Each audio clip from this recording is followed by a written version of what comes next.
ঝড় বৃষ্টি থামাতে পারেনি ভালোবাসার ঢল। নিউ ইয়র্কের হৃদয়ে জায়গা করে নেওয়া সেই বাংলাদেশি পুলিশ অফিসার দিদারুল ইসলামের জন্য চোখ ভিজেছে লাখো মানুষের। শেষ বিদায়ে উপস্থিত 20,000 মুসলিম, 5,000 পুলিশ সদস্য। এমন বিদায় হয়তো আর কখনো দেখা যাবে না। 31 জুলাই নিউ ইয়র্কের পার্ক চেস্টারের জানাজায় অংশ নেন বিশাল সংখ্যক মানুষ। উপস্থিত ছিলেন গভর্নর, মেয়র, পুলিশ কমিশনার সহ বিশিষ্টজনেরা। দিদারুলের প্রতি শ্রদ্ধা জানাতে হেলিকপ্টার থেকে দেয়া হয় গার্ড অব অনার। পুরো পুলিশ বিভাগ জানায় সেলুট।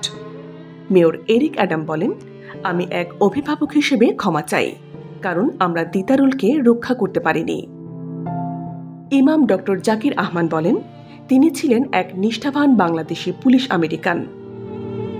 যুক্তরাষ্ট্রকে রক্ষা করাকেই নিজের দায়িত্ব মনে করতেন। মৌলভীবাজারের কুলাউড়া থেকে নিউ ইয়র্কে পা রাখা দিদারুলের জীবনের শেষ অধ্যায় রচিত হয় দায়িত্ব পালন করতে গিয়েই। স্ত্রী অন্তঃসত্ত্বা রেখে গেলেন 2 সন্তানকে। হামলার ঘটনায় ফের প্রশ্ন উঠেছে যুক্তরাষ্ট্রের অস্ত্র আইনের দুর্বলতা নিয়ে। মেয়র প্রার্থী জোহরান মামদানি বলেছেন, এই হত্যাকাণ্ড দেখিয়ে দিল মানসিকভাবে অস্থির কেউ কিভাবে ভয়ঙ্কর অস্ত্র কিনে নিতে পারে।